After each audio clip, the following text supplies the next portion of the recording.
અમરેલી લેટરકાંડની ઘટનામાં ભારતીય જનતા પાર્ટીના શિસ્તતાના ધજાગરા ઉડ્યા હતા અને એવી પણ ચર્ચાઓ જોવા મળી રહી છે કે ભારતીય જનતા પાર્ટીમાં આંતરિક ડખાએ જે રીતે વિવાદ સર્જ્યો છે તેના કારણે શિસ્તતાના ભંગ તો થયા છે, પરંતુ આ મામલે પાટીદાર સમાજની યુવતી જે લેટરકાંડમાં ભોગ બની છે તેને લઈને પણ અનેક પ્રકારના સવાલ ઉઠ્યા છે। જે રીતે વાત કરીએ તો અમરેલીમાં લેટરકાંડનો મામલો સામે આવ્યો હતો, તેમાં પાટીદાર સમાજની યુવતી પાયલ ગોટીનો પોલીસે જાહેરમાં સરઘસ કાઢ્યો હતો અને આ મામલાને લઈને વિપક્ષે પણ વિરોધ નોંધાવ્યો હતો। ભારે વિરોધ બાદ વિપક્ષના વિરોધને લઈને રાજ્યના પોલીસ વડા વિકાસ સહાય દ્વારા આ સમગ્ર મામલે ડીઆઈજી દિલીપ રાયની નેતૃત્વમાં એક તપાસ કમિટી નીમવામાં આવી હતી, જેમાં ડીઆઈજી દિલીપ રાય પોતે આ લેટરકાંડની તપાસ કરવા માટે અમરેલી પહોંચ્યા હતા। તેમણે 2 દિવસ અમરેલીમાં તપાસ પણ કરી હતી, પરંતુ આ ઘટનાને 1 મહિના જેટલો સમય વીતી ચૂક્યો છે, છતાં પણ અત્યાર સુધી રિપોર્ટ છે તે સામે ન આવતા આજે કોંગ્રેસના નેતા અમિત ચાવડાએ સવાલ ઉઠાવ્યા હતા। કોંગ્રેસ ધારાસભ્ય અમિત ચાવડા દ્વારા કહેવામાં આવ્યું કે અમરેલીમાં જે લેટરકાંડની ઘટના સામે આવી, આ તપાસ થઈ ગઈ છે, છતાં પણ હજી સુધી કોઈ પણ પ્રકારની કાર્યવાહી નથી થઈ, તેને લઈને તેમણે વાત કરી છે। ને આમાં ભારતીય જનતા પાર્ટીના નેતાઓ વચ્ચે જે આંતરિક ગેંગવોર ચાલી રહી છે, તેમાં એક પાટીદાર સમાજની યુવતીનો ભોગ લેવાયો છે તે પ્રકારનું નિવેદન પણ તેમણે આપ્યું છે। તેમણે કહ્યું છે કે પાટીદાર દીકરી 10,000માં કોમ્પ્યુટર ઓપરેટર તરીકે નોકરી કરતી હતી, પરંતુ જે રીતે આ ઘટનાક્રમ બન્યો છે અને પાટીદાર સમાજની યુવતીનો જે સરઘસ કાઢવામાં આવ્યું છે તે ખૂબ નિંદનીય છે। પહેલાં તો આ મામલે શું આરોપો કરી રહ્યા છે અમિત ચાવડાને, શું તેમણે પ્રહાર કર્યા છે તે સાંભળી લો। જે ભાજપનો આંતરિક જૂથવાદ છે, જે આંતરિક એમની લડાઈ છે, અસંતોષ છે, એ આજે ચરણસીમાએ છે અને આ ભાજપની જે આંતરિક ગેંગવોર છે, એ ગેંગવોર અમરેલીમાં એક લેટર બોમ્બના સ્વરૂપે ફૂટી અને આખા દેશ દુનિયાએ જોયું કે આંતરિક જે ગેંગવોર છે કઈ હદ સુધી લડાઈ પ્રસરી છે। પણ આ ગેંગવોરનો ભોગ એક અમરેલીની માસૂમ પાટીદાર સમાજની દીકરી બની। આ એમની આંતરિક લડાઈનો ભોગ આ દીકરી બની છે। જ્યારે બનાવ બન્યો કે ભાજપના જ આગેવાનના ઓફિસમાં આ દીકરી તો ફક્ત 10,000 રૂપિયામાં કોમ્પ્યુટર ઓપરેટર તરીકે નોકરી કરતી, એ ભાજપના આગેવાનના લેટર પેડ પર પત્ર લખવામાં આવ્યો કે અમરેલી જિલ્લાના ભાજપના એક આગેવાન કેવી રીતે ભ્રષ્ટાચાર કરે છે, કેવી રીતે પોલીસ પ્રશાસન ને નેતાઓ ભેગા થઈ ને નિયમિત હપ્તાઓ મેળવે છે, કેવી રીતે ગેરકાયદેસર પ્રવૃત્તિઓને પ્રોત્સાહન મળે છે, એની તપાસ થવી જોઈએ એવો એક પત્ર લખાય છે। એ પત્ર ખોટો છે એવી રજૂઆત કરીને પોલીસને દબાણ કરીને ફરિયાદ થઈ છે। ગાંધીનગરમાંથી ગૃહ રાજ્યમંત્રી આદેશો આપે છે અને રાતોરાત કાયદાનું ઉલ્લંઘન કરી અને માસૂમ દીકરીને રાત્રે 12 વાગે એના ઘરેથી પોલીસ ઉઠાવીને લઈ જાય છે। એ દીકરીની રજૂઆત મુજબ એને પોલીસ સ્ટેશનમાં ખૂબ દબાણ કરવામાં આવે છે, ડરાવવા ધમકાવવામાં આવે છે, ત્યાં સુધી કે એને પટ્ટા મારવામાં આવે છે।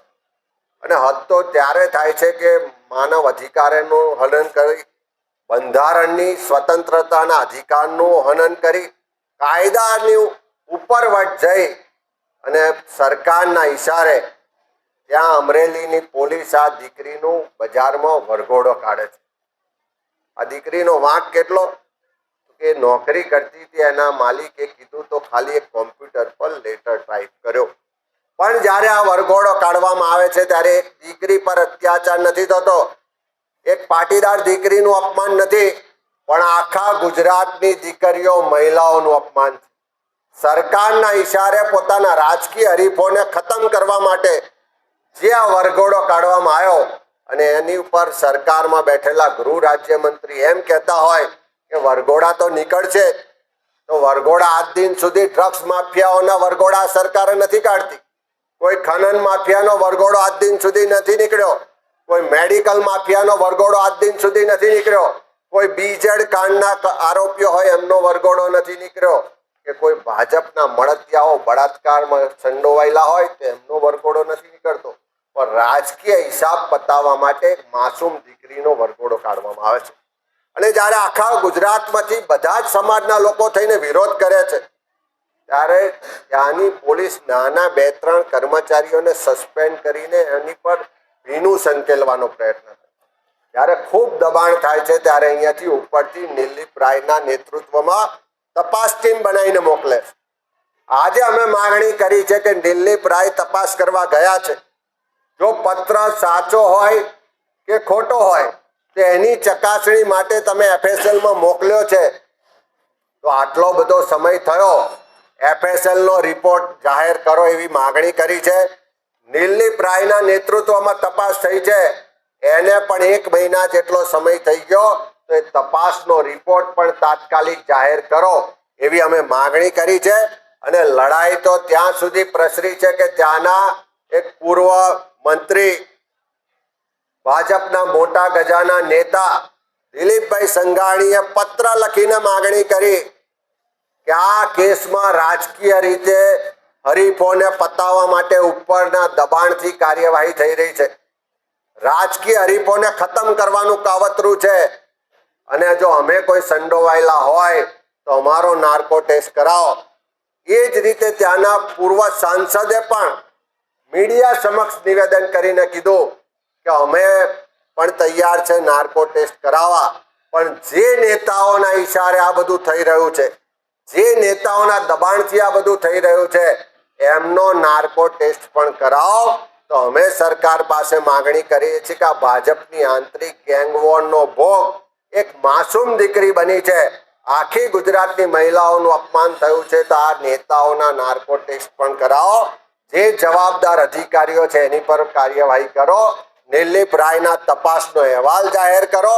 પત્ર સાચો છે કે ખોટો છે એનો FSLનો રિપોર્ટ પણ જાહેર કરો, જેથી કરીને ગુજરાતની જનતા જોઈ શકે, જાણી શકે કે રાજકીય ગેંગવોરનો ભોગ આ દીકરી બની છે, એમાં કોની કોની સંડોવણી છે. આટલું જ નહીં, કોંગ્રેસના ધારાસભ્ય અમિત ચાવડાએ ગંભીર આરોપ કર્યા છે. તેમણે કહ્યું કે ભાજપના લોકોએ તંત્ર સાથે મળી લોકોને કેવી રીતે હેરાન કરી શકાય તે દુનિયાએ જોયું છે. તેમણે ગૃહ વિભાગના આદેશથી દીકરીને ઉઠાવી પટ્ટા મારી વરઘોડો કાઢ્યા હોવાના આરોપો પણ લગાવ્યા છે. તેમણે કહ્યું છે કે પાટીદાર યુવતી નહીં પણ રાજ્યની તમામ મહિલાઓનું અપમાન છે. સાથે જ તેમણે BZ કૌભાંડના આરોપી બુટલેગર કે ભાજપના મળતિયાઓ આરોપીનો વરઘોડો નથી નીકળતો તે પ્રકારના સવાલો પણ ઉઠાવ્યા હતા. અને ભારતીય જનતા પાર્ટીમાં જે સાંસદો હોય, ધારાસભ્યો હોય, જે એક બાદ એકબીજા ઉપર આરોપ પ્રત્યારોપ લગાવી રહ્યા છે, પોતાના નાર્કો ટેસ્ટની માંગ કરી રહ્યા છે, તે મામલે ભાજપમાં આંતરિક વિખવાદ છે તે ચરમસીમાએ છે, અને તેના કારણે પાટીદાર યુવતીનો ભોગ લેવાયો છે સમગ્ર ઘટનામાં. તે મામલે તેમણે વાત કરી છે. ત્યારે રાજ્યના પોલીસ વડા વિકાસ સહાયને આ સમગ્ર મામલે જે DIG દિલીપ રાયે તપાસ કરી છે તે રિપોર્ટ આપવામાં આવે વિધાનસભામાં, તે પ્રકારની માંગ પણ કરી છે. દર્શક મિત્રો, એન્ડ કવરેજ ન્યૂઝને આપ લાઇક કરી લો, સબસ્ક્રાઇબ કરી લો અને શેર કરવાનું ભૂલતા